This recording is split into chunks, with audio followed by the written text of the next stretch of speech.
standing at the border of what we used to know. 5 points in the darkness make a different kind of show. They say we're better together, but what do they know when the stars align differently down here below? And maybe we'll rise when we cut all the ties. There's a flag that we fly under our own sky. Remember all the stories that your granddad told about a republic that wouldn't be controlled. Now the suits in the city say we've all been sold, but there's a fire burning that just won't get old. And maybe we'll rise when we cut all the ties. There's a flag that we fly under our own sky.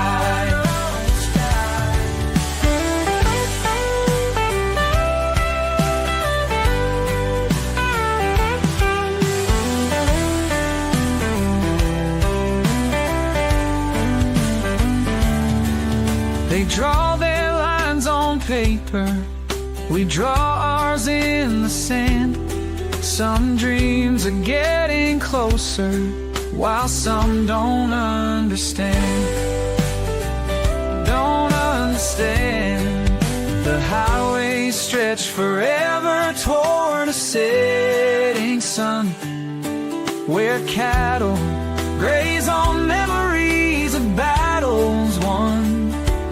They say unity's the answer, but maybe we're done with playing by the rules of the chosen ones. Oh, maybe we'll rise when we cut all the ties. There's a flag that we fly under our own sky.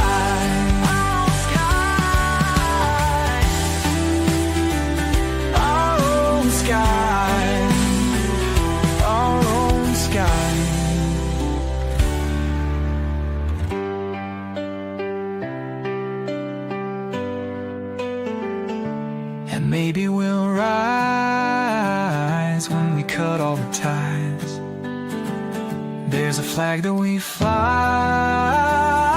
under our own sky. Our own sky.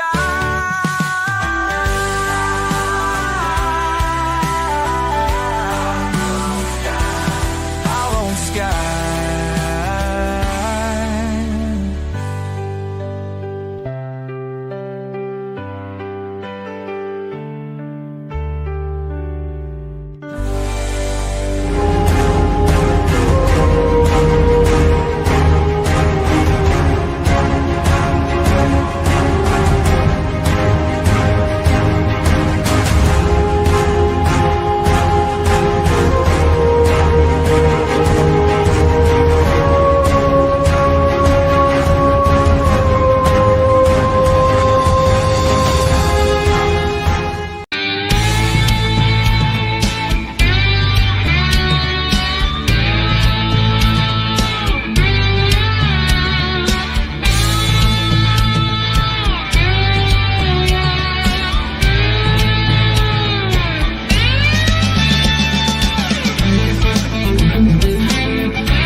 Well, good evening, friends. It is that time again. I missed you last week. Yeah, I did. Great. Hang on. It's running together. Yeah, I was not here last week. That's right. So, yes, indeed, I did miss you last week, but it is very good to be here for late night coffee talk. And, we're a minute late, right? I mean, that's not bad, is it? I mean, I wouldn't consider that bad, especially if you had seen the scramble that was taking place behind the scenes here so that we could even go live. When it rains, it pours, right? It's just the way that it works. Anyway, that being said, hopefully everyone is able to join us tonight. I can't guarantee that. Given the technological scramble that was happening over here on this end, it's almost like um, just things happen. They just don't want us to be here and do what we're doing on late night coffee talk, and I don't accept that. So I am here for you tonight. All right, let's get down to the brass tacks, friends. And I see some of the chats. Someone on Rumble says this is the first time I'm actually drinking coffee while watching. That makes me very happy here. Let's do that. Look at that, straight from Rumble. We don't get Rumble commenters very often, so very happy to do that. Anyway, look, let's get down to brass tacks. I have got a lot to do, and I've got this time carved out for you guys so we can talk tonight. But that being said, let's get some business out of the way. For those of you, hang on, this is driving me crazy. I just can't. I can't do the off center thing. No, I'm not OCD. It's funny to me. Anyway, let's get the business out of the way. For those of you joining us for the first time, I am Daniel Miller, president of the Texas Nationalist Movement, and this is Late Night Coffee Talk. This is that time, generally once a week, where I take a break from working on independence. I come in here and fire up the camera, and we have a conversation. Me, you, everyone else that is supporters of TEXIT, no matter where you're watching from or what platform you're watching on.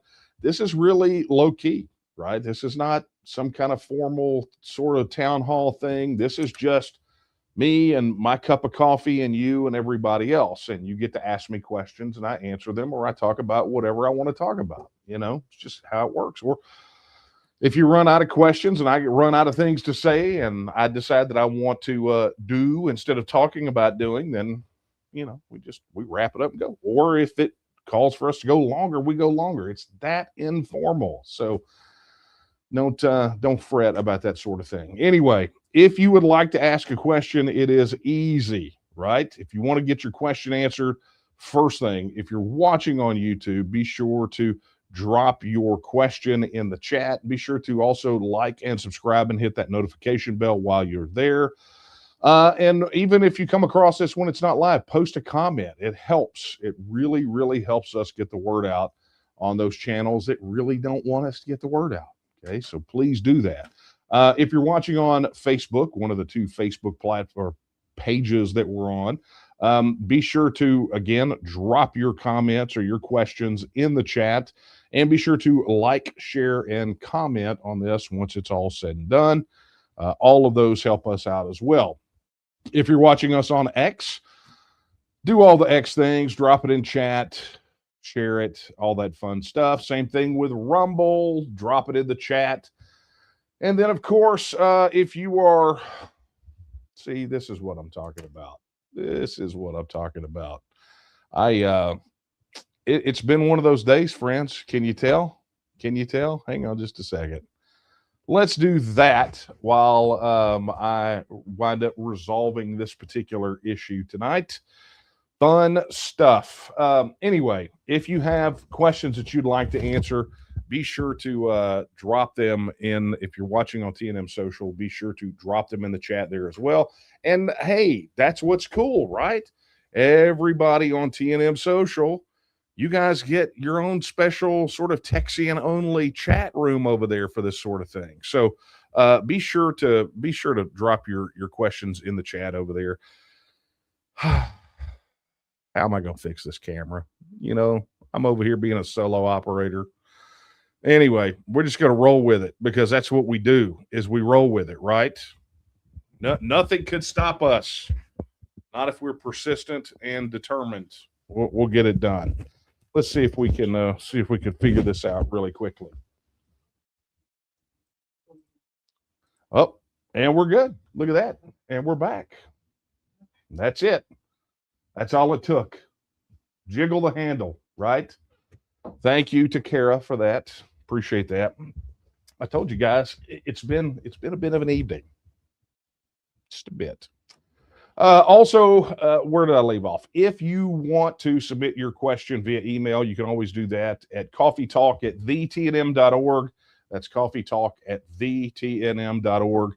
And look, guys, I am, I'm apt to cut it short if you don't have a lot of questions tonight. I've got some things I want to talk about, but would love to answer your questions. So be sure to get those dropped in as quickly as you can, because that's the way it works. All right. Okay.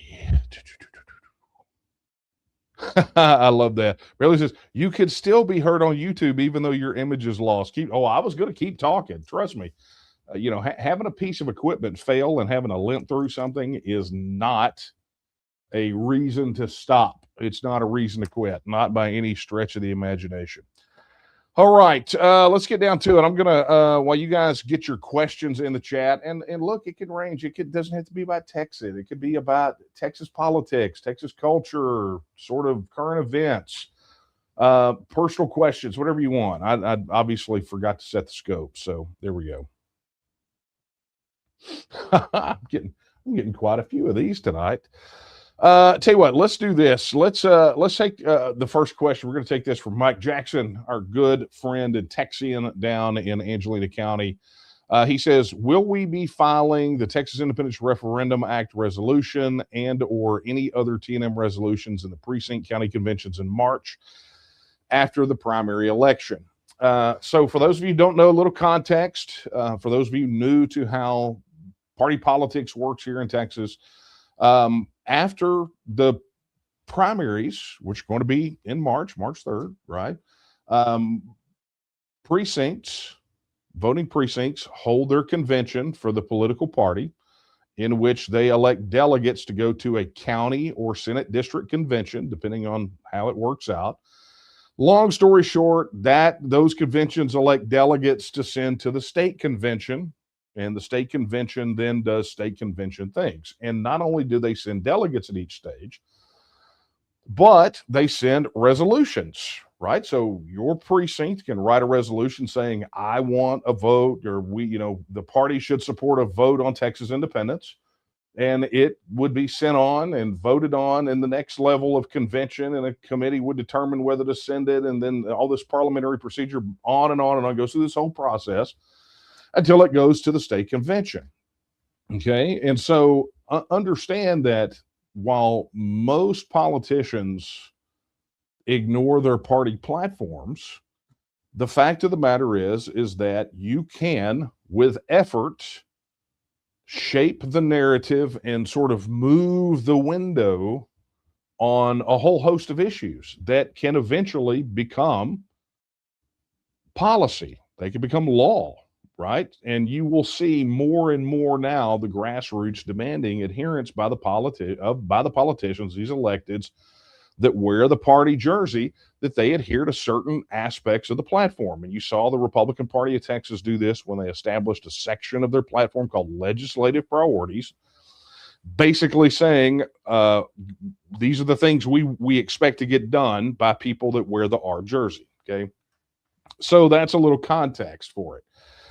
Now, a little history, because it's important to understand this. So 2016, we made an organized effort to organize at the precinct convention level and have delegates that voted in the Republican primary, delegates to the precinct conventions, introduce resolutions calling for a plank in the platform, the Republican Party platform, the official platform, a plank calling for a vote on Texas independence.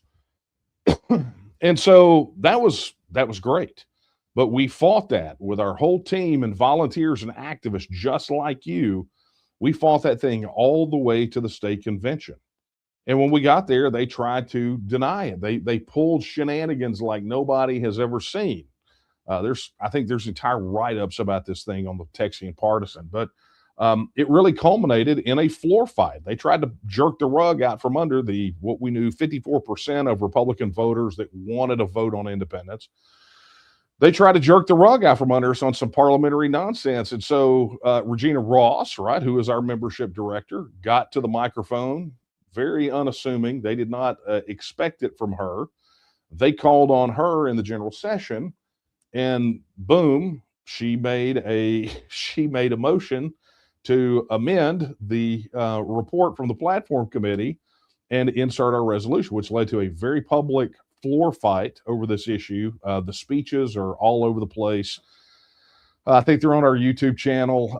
It took forever for them to release the official video. Like, I'm talking forever. I don't mean like a couple of days after or a few weeks after. I mean like, and Nate, if you're out there watching, correct me. But it was almost, what, 2 years? Something crazy. I'll tell you this. I don't think we got that until, I don't think it was released until Alan West was chairman. So if that tells you kind of the time frame. I think that's when they released that video. So long story short is, although it was shot down there, it again came right back up, and it was the same play over again. It officially entered into the platform a call for a vote on independence, an explicit recognition of our right to be independent. I think 2020 was when we finally made it, and then of course had to defend it the last two conventions. But there's no doubt that it has definitely shifted debate on this issue, and that's not the only resolutions, right? That's the one that the opposition really has a tendency to focus on. But there have been so many others. We had one dealing with out of state campaign finance. There were bills filed. There was a bill filed by, oddly, Dade Phelan in this session that was literally one of our 10, 12-year-old policies, right, on that particular one. So there are typically a lot of resolutions. So let me just kind of walk you through what all of you could do about it, because I know this is what Mike is asking about. So in the run-up to the precinct conventions, there will be an organized effort that takes place to say, for us, here are the resolutions that we would like to see, right? And we make them available. If you're not a Republican and you want to take it to your other political party, I know the Libertarians, even though they don't have primaries, they do have conventions. Democrats have whatever they have. Well, what they typically have is not enough for a quorum for their entire state convention, but that's a whole other story. But the way that the process typically works is we will sift through what some of the particular policy goals are for the next legislative session, and we will put together a packet of really just convention resolutions, right? And we will put it together as a packet with instructions. And any of you that intend to help, run this thing all the way through, that want to participate at your precinct level, your county level, your SD level, and all the way to state, you can participate to whatever level you feel comfortable. But what we do is we provide that, and you will get a link to be able to download those things. You'll be able to sign up, let us know that you're willing to take it all the way to the House, or if which level you're willing to go to, and we will provide you with that packet. So to your question, Mike, those will be ready to go pretty soon. So be looking for an email. For those of you that want to participate in this process, you're like, hey, I want to see legs on this thing. I want to participate in these resolutions and try to get this stuff on the platform. Be sure you're signed up for the email list, right? If you're not signed up for the email list, you will not know about this. Make sure that our emails are going in your inbox and not in your spam folder. Be checking, because email service providers are really, really, really fond of taking our emails and spiking them in spam folders. So be sure to drop it in the inbox, okay? Or be sure to check that it's in your inbox. And if you're not getting it, check your spam. That said, the question at the core of what Mike was asking, will we be filing the Texas Independence Referendum Act resolution? And the question is a really good one, right? Because strategically speaking, and I'm not going to talk too much out loud about this, so I'm just going to touch on it a little bit. I think it's important to note that we really have the referendum in two places in the platform, right? Worded differently. In fact, in one of them, it made it in the platform saying that it should be a legislative priority, but it was not added as a legislative priority, which is kind of hilarious on its face, but it's literally in the platform twice. So, when it comes to that particular one, I mean, it's obvious what the strategy is. Number one, defend, because remember, last go around, there are people that wanted to bounce it, and really since 2020, there are people that wanted to scrub it out. But obviously defend it so we don't lose any ground there. But additionally, obviously the next play is to get it elevated to a legislative priority. And so, will that factor into it? I'm absolutely sure that it will. Uh, the rest of it, beyond Texas Independence Referendum Act, I mean, look, with or without it, the bill can be filed, right? We don't need that in the platform. But it would be really nice to have it as a legislative priority. But look, we've also got other things that we need done legislatively. Remember, I talk about this a lot, talked about the blueprint.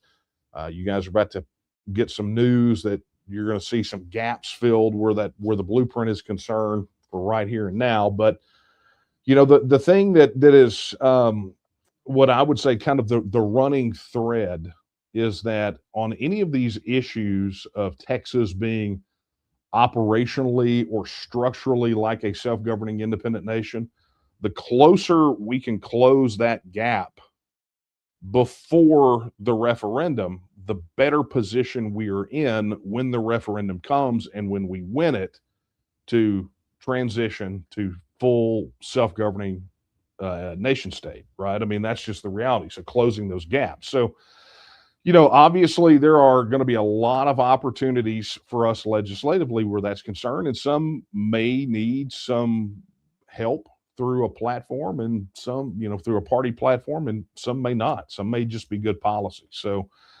that we have to work with legislators on. But obviously the big sexy topic is going to be the Texas Independence Referendum Act. And so that's going to be where everybody else focuses. But all that being said, make sure you're checking your email. We're going to be sending it out ASAP. Start with that. All right. Thank you for your question, Mike. Let's get over here and let's take one from the chat.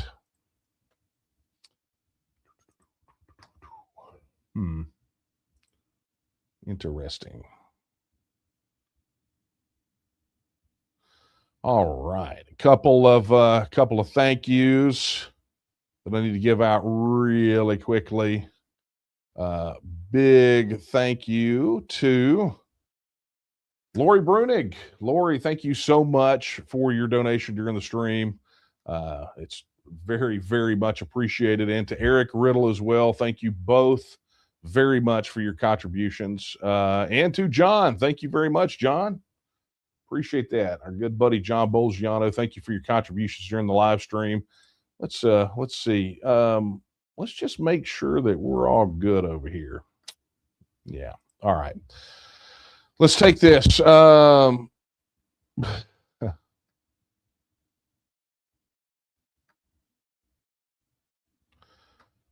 Okay. So let me say this because I'm going to answer this, and I'm not going to out you on the screen. Someone asked if, and you'll know who you are, if we can open the app up for registration. I'm thinking you're talking about TNM Social.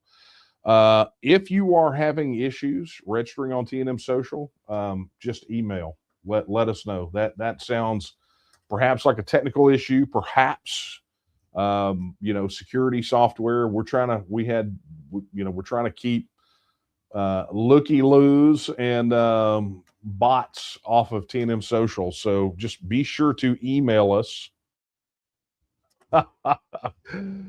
You got to be kidding me. There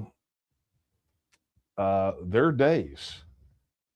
Today, my friends, is indeed one of those days. Wow. Look at that. And we're back and stuck and crazy. What are we going to do? Right. So anyway, to the person who sent that in, you know who you are. Go ahead and send that email in. All right, here we go. Got more than one question about this. Here we go. Texas education freedom accounts seem a poor substitute for real school vouchers. Dan, what say you?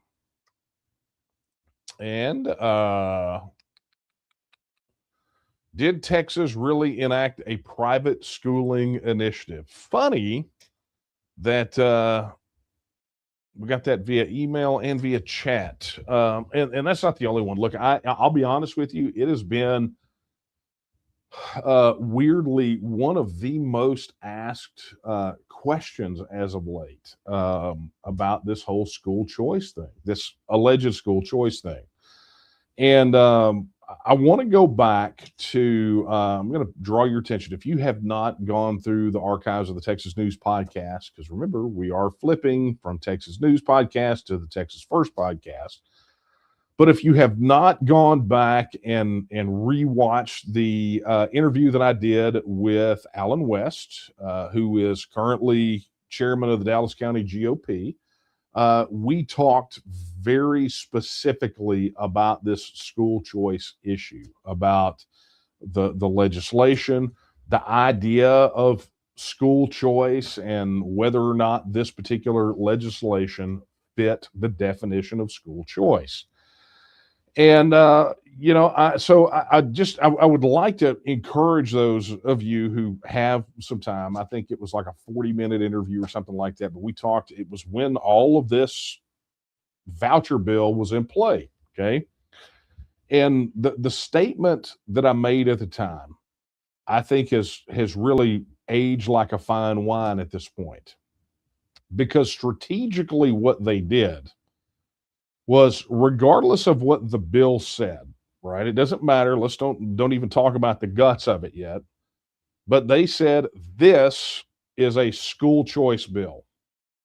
And consequently, when they did that, they basically froze it in place so that anyone who was for the bill was for school choice, and anyone who was against the bill was against school choice. And they were able to spin up that machine and frame it exactly that way. And you know that it was confusing to some people because many people who refer to it as a school choice bill never really read the bill. You also know this because there was a lot of confusion about the terms, right? People would call it a school choice bill. They called it a voucher bill. It was just kind of all over the place. And the fact that it was that confusing for some people tells you that strategically what they did in messaging was very effective, right? Literally anyone who stood against that piece of legislation has been branded anti-school choice. And school choice is a big deal, because if you think about it as a term, just if you want to call it school choice, who could be against letting parents choose how their children are educated? But I'm going to tell you a little secret. Without super engaged parents, the state of Texas would be perfectly willing, those in power in the establishment right now, they would absolutely be 100% willing to strip you of your parental rights, to basically say, they're the captain now, right? Look at me. I'm the parent now, right? That's how they would behave. And they have. They've been caught many, many, many, many times in infringing on the right of parents to, guide their child's upbringing in the way that they want to. And it's always these real hardcore establishment kind of neo-Marxist nanny staters. It's how they behave. It's kind of their default position.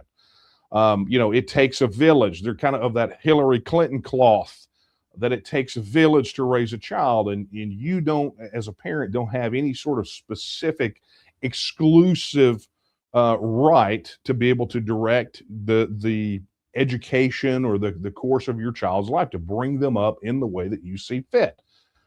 And so consequently, when they throw this out there and they label this piece of legislation, because remember, we haven't even talked about the guts of it. When they call this piece of legislation school choice, it's a very easy thing for them to do, to take it and say, if you're against, well, if this is school choice and you're against it, then you're against school choice. School choice means parental choice. And so it allowed them to sort of fiat all of these feelings and sort of absorb all these feelings around the issue of school choice and parents being in charge of their children's education. It allowed them to get by with a lot of stuff and sort of accumulate sort of this goodwill and this political feeling, and it became very charged. Right? I know people that were vehemently opposed to that piece of legislation because architecturally, fundamentally, it's Marxism, right? And I mean, it's really not a school choice bill if you want to get down to brass tacks, but it's a very poorly constructed bill.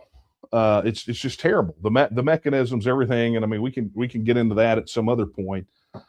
There are a lot of people out there that have deconstructed that thing, but I was never for it, right? And that's just personally me. I was never for it. Somebody asked me, well, how come you don't support it? And it's like, because I read it, right? I mean, the thing is terrible. I mean, I could call a turd a Tootsie Roll, but it's still going to taste bad. That's just the reality of it, okay? And that's kind of what it boils down to with this particular piece of legislation. So, no, I mean, is the school voucher bill really a true voucher bill? Define a true voucher bill. Does it have vouchers as a component? Sort of. Is it a school choice bill? Well, is it universal school choice? No, it's not. Is it a sort of a school choice bill? Maybe, but by and large, I will tell you, under the hood, my primary concern with it was kind of exactly what has turned out to happen, and probably why big money mega donors slammed millions of dollars into Greg Abbott's pocket to go in there and muscle this whole thing in. And it's really about the contracts, right? These contracts for these schools and managing the vouchers and the curriculum and all that other sort of thing. It represents probably a massive money grab. There are going to be a lot of people that are very likely already wealthy that are going to get even wealthier off of this thing, right? To just put it bluntly, that's the reality of it. I mean, this is why Abbott did the runaround and put Kelly Hancock as acting comptroller, right? I mean, he's got to have his hand at the wheel when it comes to these contracts and this voucher system and everything else, and it's all supposed to be handled out of the comptroller's office. This is why it was super important for him to do the end run around. And it's probably one of the reasons he doesn't want Don Huffines in there as a comptroller, right? I mean, that's probably pretty good indicator of why he is so vehemently opposed to Don Huffines. But, to the questions that came in about this, no, I wouldn't call it school choice. I wouldn't call it a true voucher bill. I would call it kind of a government money grab, because that's really what it is. Now, I'm already I don't even have to look over here to see what some of the follow-ups. Well, what do we do about these Texas First Pledge signers that supported it? Well, that's on them. You got to have that conversation with them. The Texas First Pledge doesn't necessarily cover that particular thing. That's an internal mechanism. That is a conversation that would happen regardless of whether we were in or out of the union. But I would say this to you, is that if Texas were outside of the union, that conversation would have been held very differently. It would have been a very different conversation. There wouldn't have been $12 million flowing in from PACs outside of Texas trying to take out anti-voucher people, or, trying to prop up these corpses of incumbents that are they're just really the only thing that for some of these incumbents, the only thing that separates them from the furniture is a little bit of electricity, and I don't have to feed and water a chair, right? But that's kind of outside of the union. That it's a whole different conversation, and I want you guys to let that sink in for a moment. Just play out all of these fights that have been happening. Whether it's the school voucher bill or any of these immigration, we're fighting immigration, or just all this kind of craziness that we've had to be exposed to here in Texas. And I want you to think about Texas outside of the union as a self-governing independent nation, how much differently those conversations would have been, right? If there was not the big stick of Uncle Sugar in Washington, D.C., and dangling, crumbs from our taxpayer money over us, or, billionaire investors pouring money into Texas elections or out of state PACs, how much different would that conversation have been? I would suggest that it would have been a lot different. So, would the conversation have taken place? Probably. But would it have played out differently? Sure. And the power paradigm would have been completely different, because instead of trying to placate people that are not Texans, that don't have to deal with this crap on a day-to-day basis, it would have been what is best for us, what is best for Texas. And that's a very different conversation, apparently, than many of these politicians are willing to have. So I want you guys to really think on that particular aspect of it. Think for a moment about when you see these controversies pop up, just ask yourself, how different would this conversation be if we were a self-governing independent nation? How different would it be? It'd be very different. Be very different, without a doubt. All right. Anyway, thank you for the multiple questions about the voucher thing. Let's go take a look over here and see what we see. This is fun. Sorry, guys. I'm looking. Bear with me 1 second. Okay. All right, let's get down to this one. This one came in via email as well, but I had to print this bad boy up because I had to do some digging on it. It was kind of a buried headline, and so the question comes in from Jake. Jake says, "What do you say about the U.S. money dropping to Mexico?" Well, I had to decipher that. I knew it had to be something current events, right? So, obviously it sounded very much like Jake was asking about remittances, right? And if you guys don't know what remittances are, it's essentially where somebody who lives here takes money and they wire it, that is an immigrant here or is working here. Maybe they're a visa holder and they wire money back to their home country, right? So when you hear people talking about remittances, that's what they're talking about. And apparently there was a stat that dropped. I guess it was a couple days ago. Yeah, I have to look at my calendar. That essentially said that in 2025, well, let's go back, 2024, remittances from the U.S. to Mexico, right? So you go down, people that are here, they earn money, they take it, they wire it back home to Mexico. The number in 2024 was 64.7 billion, and apparently in 2025 that number dropped down to 61.8 billion. So it's a little bit of a decline, right? But year over year, the interesting thing, and I think the thing that caught people's attention, not very many, was it was the biggest drop since the 2009 financial crisis. Okay, so you guys remember that one? Don't want to take a trip down memory lane.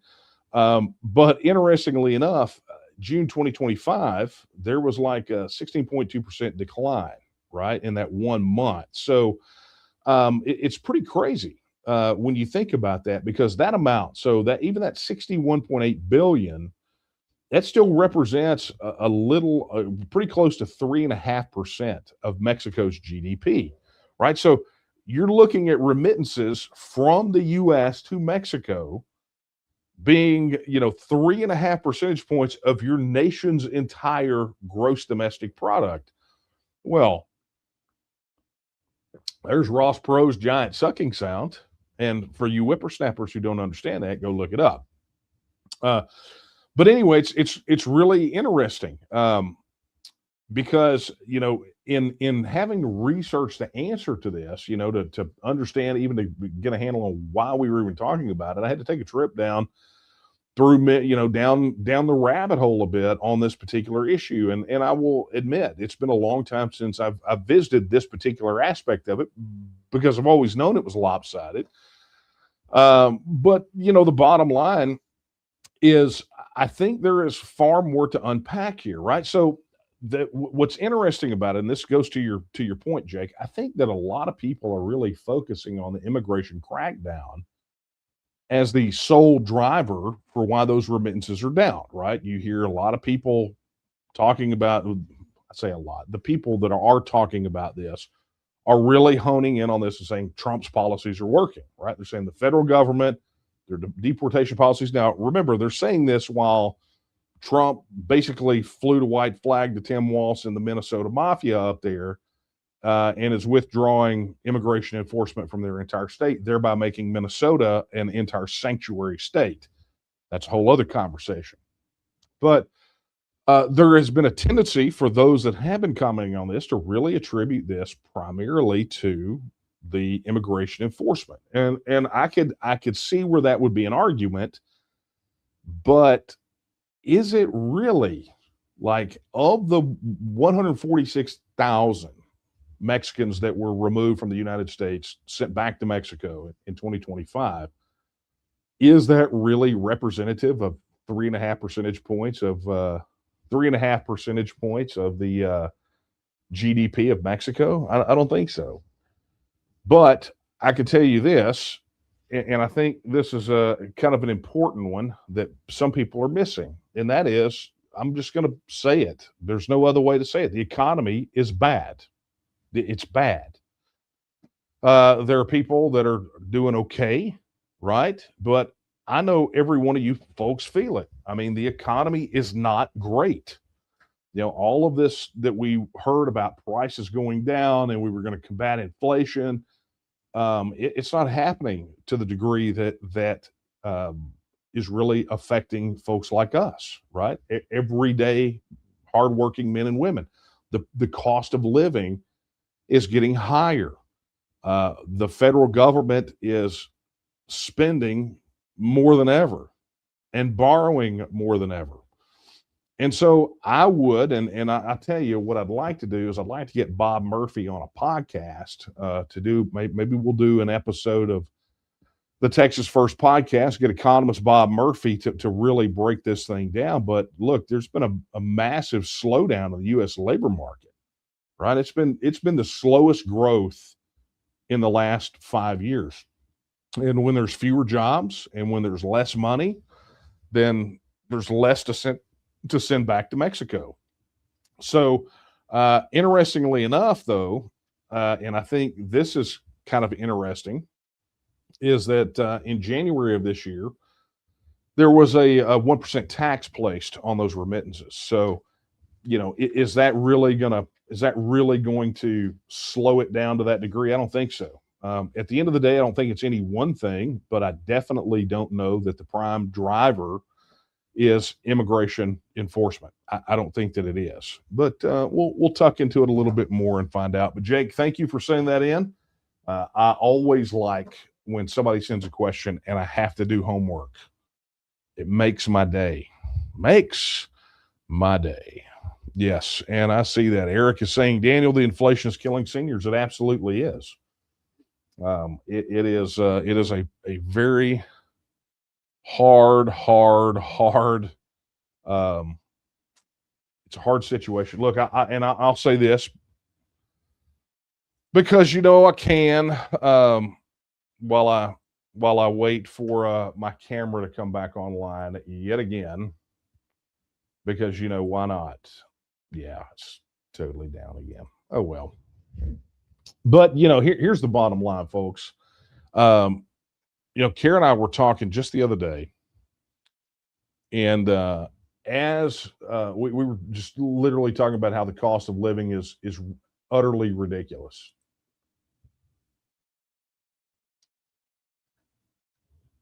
And hang on, guys. Sorry, trying to get us back online here. There we go. Look at that. Teamwork makes the dream work. We were talking about this very thing. We're talking about how, how difficult the economy has gotten for so many people.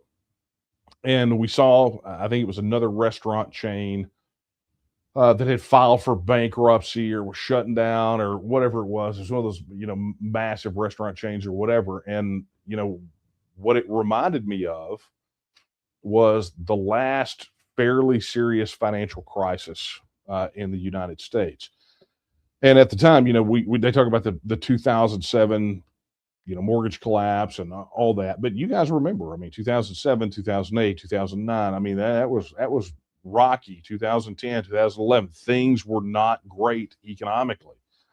At the time, so here's a little backstory. At the time, I've always been a technology consultant, but at the time, my focus was on selling computer systems to restaurants. That was my clientele, primarily restaurants. I did other things, but restaurants was pretty much what I dealt with. And before the bottom fell out of the economy, there were two things that we kept seeing.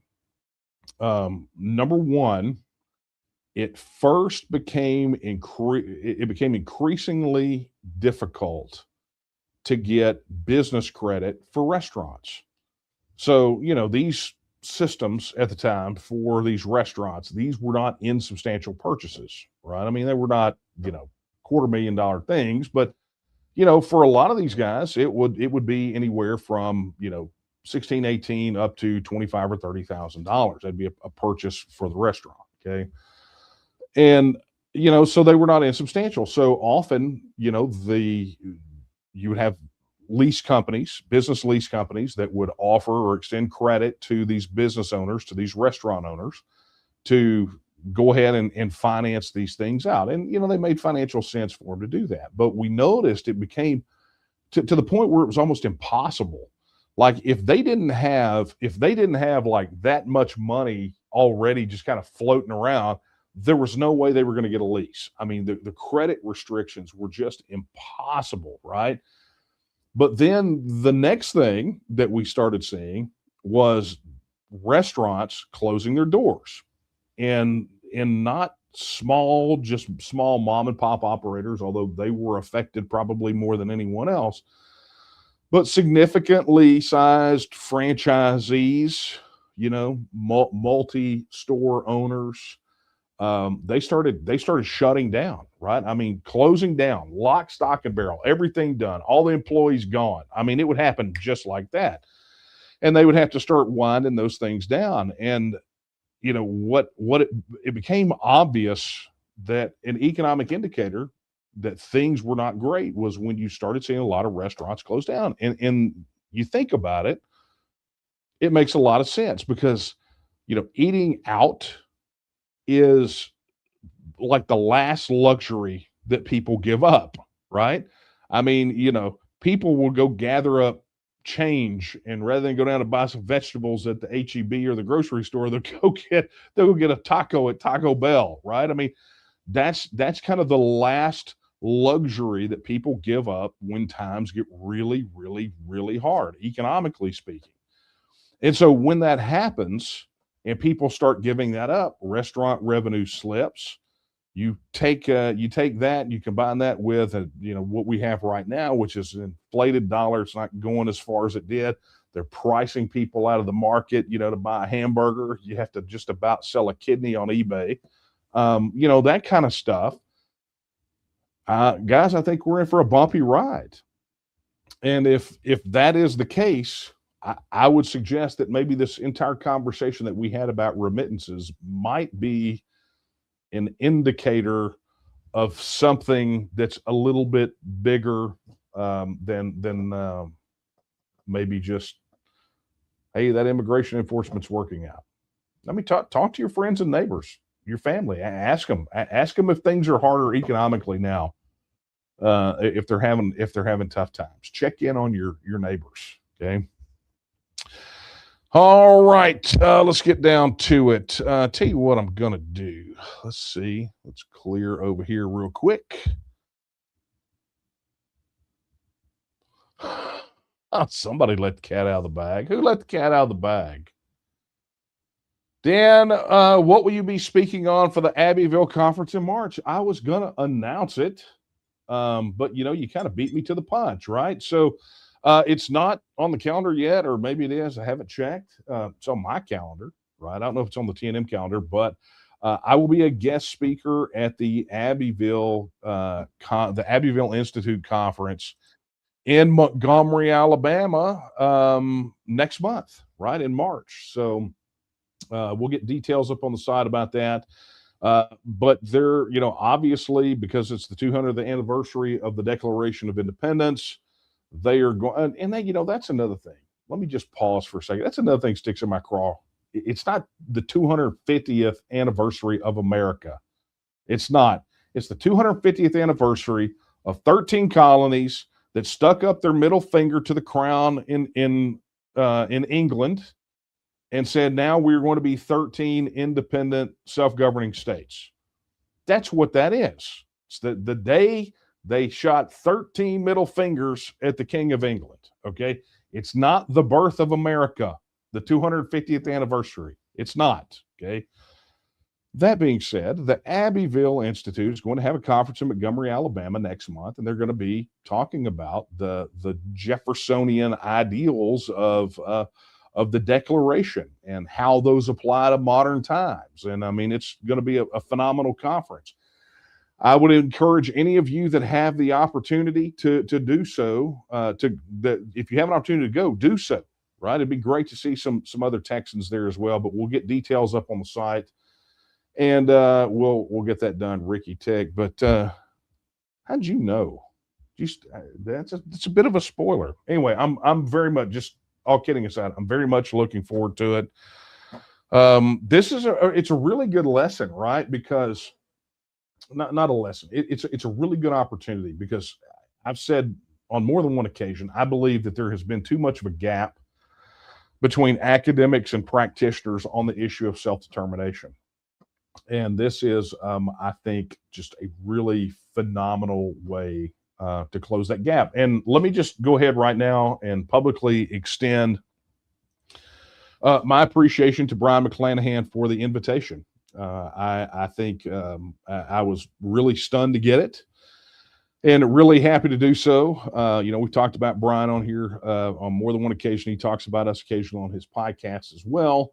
And looking forward to actually getting a meeting face to face and have some great conversations around the ideas of independence in the 21st century. So going to be fantastic. All right. I think somebody just got it in under the wire. Yes, indeed. All right. Well, then here's what I'm going to do, my friends. One last sweep. One last sweep. Yep, and we're good. All right. So a couple of quick announcements as we wind this bad boy down. Got some things coming up, and I'm just going to tease you. So I will be having a very special live stream over the next couple of weeks. You'll get an email about it. You'll be scheduled. If you are a member of the Texas Nationalist Movement, you will be invited to it. It will be held on TNM Social, on the live page. And will be locked down and gated for TNM members only. So I have a very special live stream to talk to you about the path forward in 2026. So if you were not a member of the TNM, you need to go knock that out right now so you don't miss it. You can go to tnm.me/join, and that will take you to the page to become a member. Additionally, we have got an event that is in the works for April. And looking forward to giving more details about that ASAP. But if you've ever wanted an opportunity to get away and go spend a weekend with fellow Texans, this is going to be your opportunity to do so. So if you're excited about that, please sound off, send us emails, post about it on TNM Social. You're not going to want to miss that event either. So lots and lots planned for 2026. Okay, friends, let me wind this bad boy down. So you saw this. You've heard me talk about it, right? TNM Social. Head over to tnm.social if you were not already on it's literally the social platform for Texians. So make sure you head over there to TNM Social. Get registered if you're not. If you are registered, then be sure to go and post and connect with your fellow Texians. Additionally, look, if you are not already registered, right? If you are not already getting our emails, if you're one of those people I talked about, head over to tnm.me/vote and register your support today.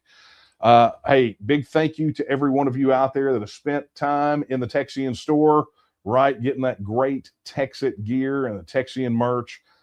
Every dime over there goes toward helping the TNM advance its mission. So go pick up your TNM, your TEXIT, your Texian swag at texianstore.com. Additionally, look, I've been drinking out of the mug all night, right? It's the Texian Partisan, the place for your where you can get your Texas news from a Texas perspective. It's the official news site of the TNM, so be sure to head over there and check it out. Oh yeah, and I did show this one too, right? If you had questions, basic questions about TEXIT, what's going to happen to this, how is this going to work out, I would encourage you to go to texitnow.org. It's the website where we have the most asked questions about Texas becoming a self-governing independent nation, and we're adding more regularly over there. And so I would encourage you to head to texitnow.org and get your questions answered. What an evening. And it's not over yet. See, remember I said I take a break and then, I go back to work, and that's where I'm headed as soon as this is done. I'm going. It's been more talk than coffee tonight, but I'm going back to work. So, look, here's what I would say. For those of you that are looking for the greatest challenge of building a nation, we're looking for you too. We're looking for commanders. We're looking for leaders. We're looking for people that are passionate about Texas becoming a self-governing independent nation. We want builders. We want dreamers. We want people that can see the future, and they can see that the status quo, it's not the way that it has to be. So I would encourage you to do all those things. Get as engaged as you possibly can. We need leaders like you to step up and help us build the future for Texas. And with that, I will leave you with the words that I leave you with every time we're together. They're not my words. They're the words of Sam Houston when he said that Texas will again lift its head and stand among the nations. I believe that time is now, and the question is, will you stand with her? Good night, everyone.